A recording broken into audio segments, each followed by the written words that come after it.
ದೇಶದಲ್ಲಿ ಜನಗಣತಿ ಜೊತೆಯಾಗಿ ಜಾತಿ ಗಣತಿ ಮಾಡಲು ನಿರ್ಧರಿಸಿರುವ ಪ್ರಧಾನಮಂತ್ರಿ ನರೇಂದ್ರ ಮೋದಿಯವರ ನಿಲುವು ಬಿಜೆಪಿ ಹಿಂದುಳಿದ ವರ್ಗಗಳ ಮೋರ್ಚಾ ಸ್ವಾಗತಿಸುತ್ತದೆ ಎಂದು ರಾಜ್ಯ ಪ್ರಧಾನ ಕಾರ್ಯದರ್ಶಿ ಅವಣ್ಣ ಮ್ಯಾಕೇರಿ ಅವರು ಹೇಳಿದ್ದಾರೆ.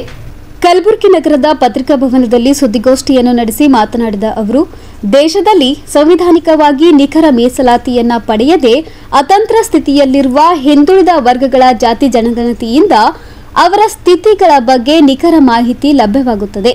ಇದರಿಂದಾಗಿ ಮುಂದಿನ ದಿನಗಳಲ್ಲಿ ರಾಜಕೀಯ, ಆರ್ಥಿಕ, ಶೈಕ್ಷಣಿಕ ಹಾಗೂ ಸಾಮಾಜಿಕ ಸೌಲಭ್ಯಗಳನ್ನು ನೀಡುವುದರ ಮೂಲಕ ಹಿಂದುಳಿದ ವರ್ಗಗಳನ್ನು ಮುಖ್ಯವಾಗಿ ತರಲು ಪ್ರಧಾನಮಂತ್ರಿಗಳು ತೆಗೆದುಕೊಂಡ ನಿರ್ಧಾರ ಶ್ಲಾಘನೀಯ ಎಂದರು. ಒಂದು ವೇಳೆ ತಮಗೆಲ್ಲ ತಿಳಿದಿರುವಂತೆ ಈ ಭಾರತ ದೇಶದಲ್ಲಿ ಬಹುಸಂಖ್ಯಾತರಾದಂಥ ಹಿಂದುಳಿದ ವರ್ಗ ಇವತ್ತಿನ ದಿವಸ ಸಂವಿಧಾನಿಕವಾಗಿ ಅವರಿಗೆ ರಕ್ಷಣೆ ಇರಲಾರ್ದೇ, ಅವರ ಅಂಕಿ ಸಂಖ್ಯೆ ಗೊತ್ತಾಗಲಾರ್ದೇ ಇವತ್ತಿನ ದಿವಸ ಅತಂತ್ರ ಸ್ಥಿತಿಯಲ್ಲಿದ್ದರು. ಈ ಹಿಂದೆ ಸ್ವಾತಂತ್ರ್ಯ ಪೂರ್ವದಲ್ಲಿ ಬ್ರಿಟಿಷ್ ಇಂಡಿಯಾ ಇದ್ದಂಥ ಸಂದರ್ಭದಲ್ಲಿ 1881ರಿಂದ ಸರಣಿಯಾಗಿ 1931ನೇ ಇಸ್ವಿಯವರೆಗೆ ಪ್ರತಿ 10 ವರ್ಷಕ್ಕೊಮ್ಮೆ ಇವತ್ತಿನ ದಿವಸ ಜನಗಣತಿ ಜೊತೆಗೆ ಜಾತಿ ಜನಗಣತಿಯನ್ನು ಆಧರಿಸಿ ಹಲವಾರು ಇವತ್ತಿನ ದಿವಸ ಮೀಸಲಾತಿಗಳ ಜೊತೆಯಾಗಿ ಮೂಲಭೂತ ಸೌಕರ್ಯಗಳನ್ನು ಕೊಡುವಂಥ ಕೆಲಸ ಆಗಿನ ಬ್ರಿಟಿಷ್ ಇಂಡಿಯಾ ಸರ್ಕಾರವೂ ಕೂಡ ಮಾಡಿತ್ತು. ನಮ್ಮ ಒಂದು ದುಃಖದ ಸಂಗತಿ ಏನಂದ್ರೆ, ಸ್ವಾತಂತ್ರ್ಯ ಬಂದ ನಂತರ ಏನು ದೀರ್ಘಕಾಲವರೆಗೆ ಸರ್ಕಾರ ಮಾಡಿದಂಥ ಕಾಂಗ್ರೆಸ್ ಪಕ್ಷ ಇವತ್ತಿನ ದಿವಸ ಏನು ಬಹುಸಂಖ್ಯಾತರಾದ ಹಿಂದುಳಿದ ವರ್ಗಕ್ಕೆ ಇವತ್ತಿನ ದಿವಸ ಅವರಿಗೆ ಸಂವಿಧಾನಿಕವಾಗಿ ರಕ್ಷಣೆಯನ್ನು ಕೊಡದೇ ಇರುವುದು ಅತ್ಯಂತ ನೋವಿನ ಸಂಗತಿ.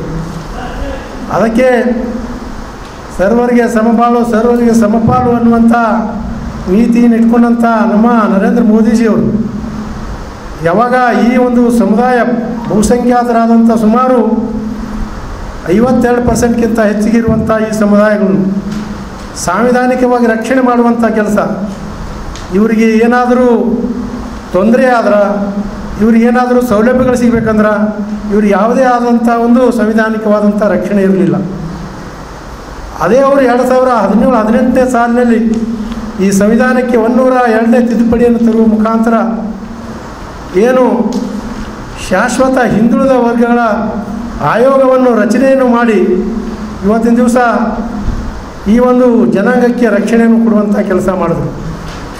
ಮುಂದುವರೆದ ಭಾಗವಾಗಿ ಇವತ್ತಿನ ದಿವಸ ಅವರು ಏನು ಈ ದೇಶದಲ್ಲಿರುವಂಥ ಪ್ರತಿಯೊಬ್ಬರಿಗೂ ಕೂಡ ಏನು ಶೈಕ್ಷಣಿಕ, ಆರ್ಥಿಕ, ಸಾಮಾಜಿಕವಾಗಿ ಇವರು ಮುಖ್ಯವಾಹಿನಿಗೆ ಬರಬೇಕಂದ್ರೆ ಇವರ ಅಂಕಿ ಸಂಖ್ಯೆಗಳ ಸಮೇತ ಇವತ್ತು ಜನಗಣತಿಯ ಜೊತೆಯಾಗಿ ಇವತ್ತಿನ ದಿವಸ ಸಿಕ್ತಪ್ಪ ಅಂದ್ರೆ ಪ್ರತಿಯೊಬ್ಬರಿಗೂ ಕೂಡ ನಾವು ಸಹಾಯ ಮಾಡೋಕ್ಕಾಗ್ತದೆ ಅನ್ನುವಂಥ ದೂರದೃಷ್ಟಿಯನ್ನು ಇಟ್ಕೊಂಡು ಇವತ್ತು ಇಂಥ ಒಂದು ಐತಿಹಾಸಿಕವಾದಂಥ ನಿರ್ಣಯ ತೆಗೆದುಕೊಂಡಿದ್ದು ನಾವು ಸ್ವಾಗತವನ್ನು ಮಾಡ್ತಾಯಿದ್ವಿ.